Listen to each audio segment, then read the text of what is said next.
அத்தோடு இங்கு வருகை தந்து கொண்டிருக்கும் எமது விருந்தினர்களுக்கு மலர் மாலை சூடி அவர் குத்துவிளக்கு ஏற்றும் நிகழ்வு இடம்பெற இருக்கின்றது. முதலாவதாக குத்துவிளக்கிலேயே முதலாக ஆரம்பிக்கப்பட்டிருக்கின்றது. அந்த நிகழ்வினை வரவேற்புரை வழங்கி இந்த நிகழ்வை அடுத்ததாக இந்த வேளையில் உரையாற்றுவது நிகழ்வு ஒரு வேலை திட்டம் எமது சமூகத்துக்கு வர வேண்டுமானால் யார் யார் அங்குவதற்காக முன்பள்ளி மாணவிகளை அன்போடு அழைக்கின்றோம்.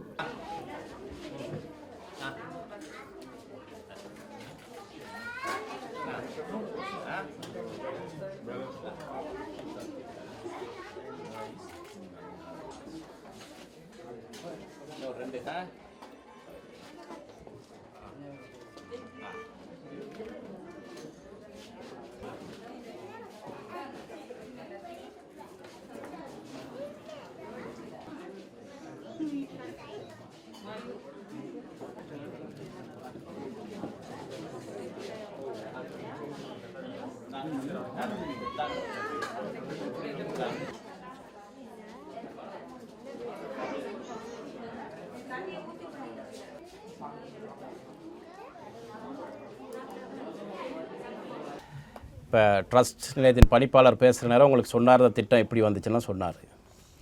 நமக்கு எதுவுமே லேசாக கொடுக்க மாட்டாங்க, நம்ம ரொம்ப கஷ்டப்பட்டு தட்டி கேட்டால் மட்டும் தான் கொடுப்பாங்க. அந்த மாதிரி தான் இன்றைக்கி உங்களுக்கு தெரியும், கிட்டத்தட்ட உலக வங்கி நிதியினூடாக 100 மில்லியன் ரூபா காசு கொடுத்துருக்குறாங்க. பெருந்தோட்டங்கள் இருக்கிற சிறுவர் பராமரிப்பு நிலையத்தில் உள்ள எல்லா சிறார்களுக்கும் பகல் மதிய உணவு கொடுக்கறதுக்கு. அது 5 வயசுக்கு கீழே உட்பட்ட எல்லாருக்குமே இன்னையிலேருந்து இந்த நிகழ்வை அமைச்சர் ஜீவன் தொண்டமான் தலைமையில் எல்லா பகுதியிலும் இன்றைக்கி ஆரம்பித்து வச்சுருக்கிறோம். ஜீவன் தொண்டமான் அமைச்சராகன இது ஏற்கனவே இது கொடுத்துருந்தாங்க.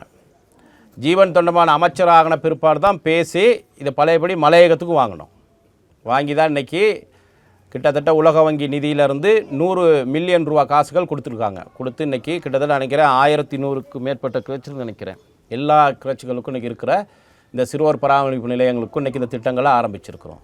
இன்றைக்கி தெரியும், நாட்டில் உள்ள பொருளாதார பிரச்சனைகள் எல்லாத்துக்கும் தெரியும். இன்றைக்கி நாட்டில் உள்ள பொருளாதாரங்கள் இப்போ ஒரு வருஷத்துக்கு மேலே எந்த விதமான ஒரு வருமானமும் இல்லாமல் நாடு மிகவும் சிக்கலான ஒரு சூழ்நிலையில் இருக்கிற நேரம் நாட்டினுடைய ஜனாதிபதி ரணில் விக்ரமசிங்கே அவர்கள் நாட்டை பொறுப்பேற்று அந்த நேரம் இருந்த ஜனாதிபதி பல பேர்கிட்ட அழைப்பு விடுத்தார், நாட்டை பொறுப்பெடுங்க அப்படின்ட்டு.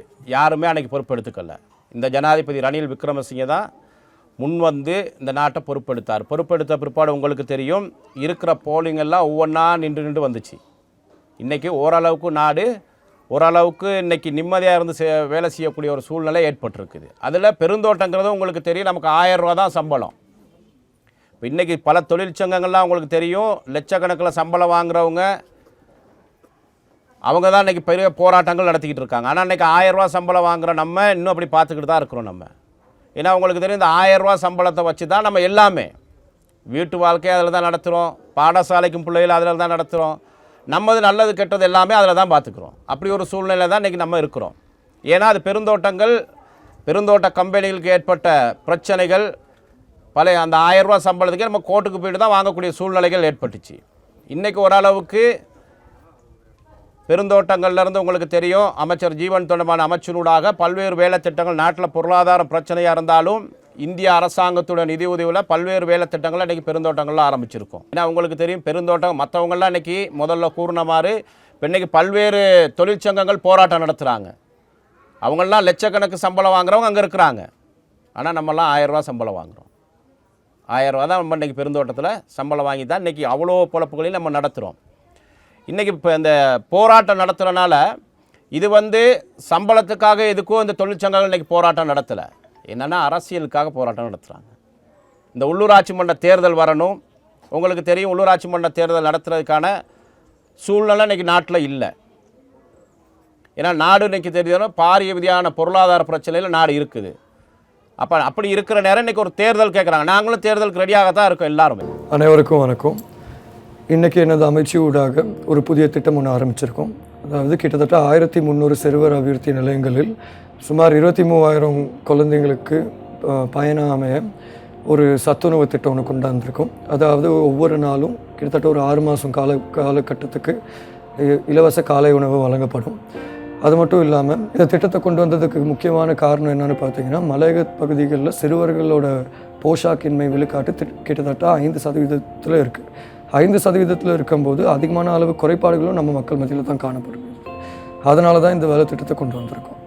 டிசம்பர் 2022 உணவு தட்டுப்பாடு வந்து கிட்டத்தட்ட 64.4% இருந்துச்சு. அதே மாதிரி கௌரவ ஜனாதிபதி ரணில் விக்ரமசிங்க அவர்கள் ஆட்சிக்கு வந்த பிற்பாடு ஜனவரி மாதம் இது வந்து 4% குறைஞ்சிருக்கு. கிட்டத்தட்ட 60.1% இன்றைக்கி உணவு தட்டுப்பாடு இருக்குது. அதே மாதிரி டிசம்பர் 2020 பணவீக்கம் இருந்த தொகை வந்து 57.4%. அதே வகையில் கௌரவ ஜனாதிபதி ரணில் விக்ரமசிங்க அவர்கள் ஆட்சிக்கு வந்த பிற்பாடு பல்வேறு பொருளாதார தீர்மானங்களை முன்வைத்து இன்றைக்கி பணவீக்கத்தை வந்து கிட்டத்தட்ட 54.4%க்கு குறைச்சிருக்காரு.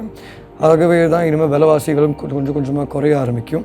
உணவு தட்டுப்பாடு சம்மந்தமாக நான் ஏற்கனவே சொல்லியிருக்கேன், 4% குறைஞ்சிருக்கு. ஆனாலும் நம்ம இன்னொரு ஆபத்தான பகுதிகளில் தான் இருக்கோம்.